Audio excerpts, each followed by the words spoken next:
Banabithi resort আমাদের day outing 15, 16, 17 ছুটি ছিল অগস্ট মাসে। তাই আমরা ঠিক করলাম 15th অগস্ট আমরা ডে আউটিং করব বনবিথি রিসোর্টে। কলকাতার মধ্যে এক টুকরো সবুজ।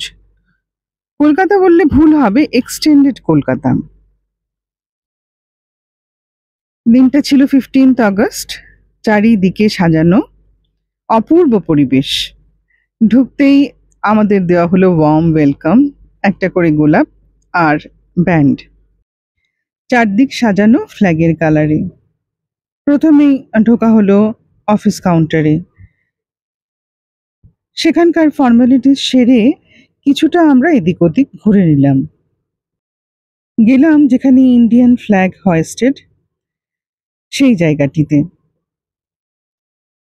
একে 15th অগস্ট, তার সঙ্গে উইকেন্ড, লোকের ভিড় তো থাকবেই, কিন্তু পরিবেশটা ছিল মনোরম। বন্দে মাতরম, সুজলম সুফলম, মলয়জ শীতলম, শস্য শ্যামলম মাতরম, বন্দে মাতরম। খুব সুন্দর পেট্রিয়টিক সংস চলছিল, কিন্তু কপিরাইটের জন্যে সেটা আর দিতে পারলাম না।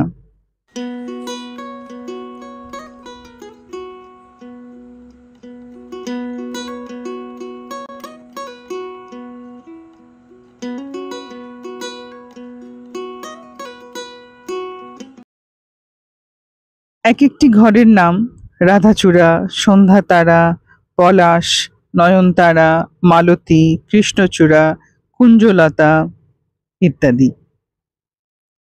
আমাদের ঘরটার নাম ছিল পলাশ। ছোট্ট সুন্দর ঘর।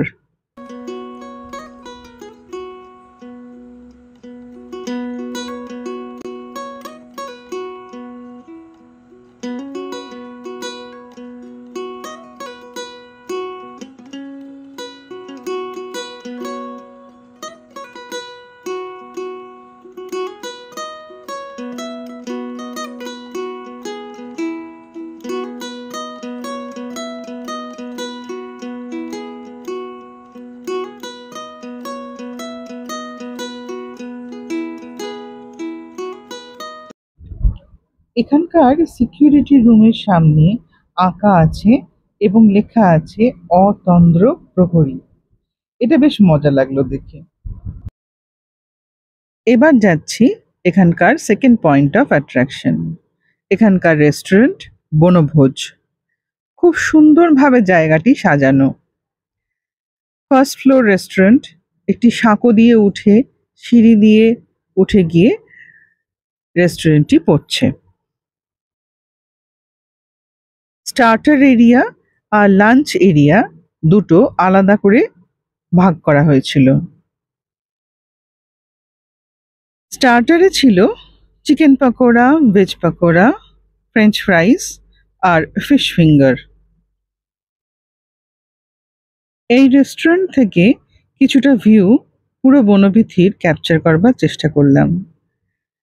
মনোরম দৃশ্য, কোথাও বা ঝিল আছে, সেখানে ফোয়ারা, সেখানে বোটিংও হয়, কোথাও বাগান, কোথাও বা বাচ্চা ছেলে মেয়েদের খেলবার পার্ক। একটা ছোট্ট সাঁকো মতন করা আছে, যেটি দেখতে খুব সুন্দর। সিঁড়ির দুপাশে আছে ওয়াটার রঙ্গোলি, আর উপরে উঠে এলে দেখা যাবে টেরাকোটার কাজ। কবিগুরুর সহজ পাঠ, ছবি আঁকা এবং লেখা দেওয়ালে।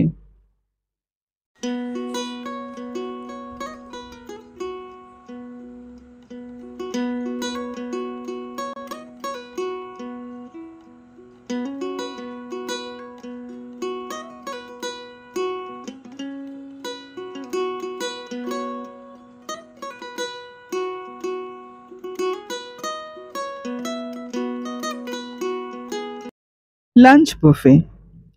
খাবারগুলো ছিল অত্যন্ত সুস্বাদু, এবং সবথেকে মজার ব্যাপার হলো লুচি, ফ্রাইড রাইস এবং রসগোল্লা, এই তিনটে আইটেম ফ্ল্যাগের কালারে করা হয়েছিল। স্যালাড, সাদা ভাত, শুক্তো, ডাল, পনির, চিকেন ডাক বাংলো, মাটন কষা,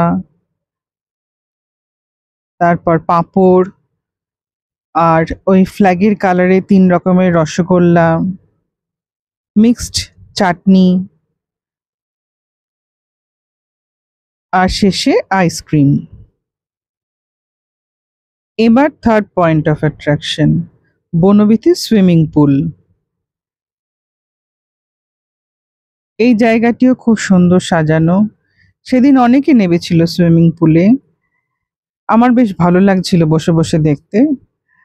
আর লাঞ্চের পরে মেয়েও কিছুটা সুইমিং পুলে নেমেছিল।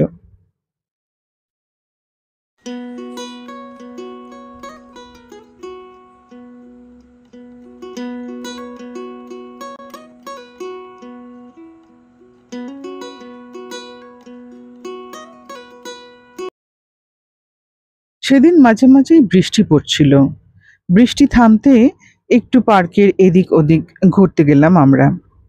ঘুরতে ঘুরতে কিছু জিনিস চোখে পড়লো, যেমন একটা পুরোনো দিনের মোটরসাইকেল, গান্ধীজির সেই 3টে হনুমান, খারাপ চোখে দেখো না, খারাপ কথা বলো না, খারাপ কিছু শোনো না, কোথাও বা পান্ডা, একটি সুন্দর হাতের মতন স্ট্রাকচার করা আছে যার মধ্যে দিয়ে একটি গাছ, 3 ইডিয়েটস এর সেই 3টি চেয়ার, এখানে কিছু টায়ার সুসজ্জিত। এটা বেসিক্যালি একটি পার্ক, যেখানে এসে খেলাধুলো করে বাচ্চারা। একটি সুন্দর স্টেজ করা আছে যেখানে হয়তো ফাংশন হয়, কিন্তু আমরা যেদিন গেছিলাম সেই মাঠটি ছিল একদম ভিজে। তাও আমি মাঠে নেমে কিছুটা ছবি ক্যামেরা বন্দি করেছি। বনবিথির সন্ধেবেলা সৌন্দর্যটা একটু অন্য রকমের। চারিদিকে আলো জ্বলছে, হালকা ধুনোর গন্ধ, আর এক একটি জায়গা দেখতে দিনের বেলা থেকে অনেকটা অন্যরকম লাগছে। স্নিগ্ধ একটি পরিবেশ। চলতে চলতে চোখে পড়ল কয়েকটি কাজল নয়না হরিণীদের সঙ্গে। ইভিনিং স্ন্যাক্স, চা, কফি, সিঙাড়া এইসব খেতে চললাম বনভোজে।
রাত 10টা নাগাদ বনবিথির গাড়ি এলো আমাদের বাড়ি পৌঁছে দেবার জন্য। ডে আউটিং, তাই রাতের মধ্যে ফিরে এলাম। যদিও এখানে রাত্রিবেলা থাকার ব্যবস্থা আছে এবং আমার ইচ্ছে ছিল থাকার। দূর থেকে সুসজ্জিত বনবিথি দেখতে দেখতে বাড়ি ফিরলাম, কিন্তু হাজব্যান্ডের ডিউটির জন্য সেদিন রাতের মধ্যেই বাড়ি ফিরে আসতে হলো।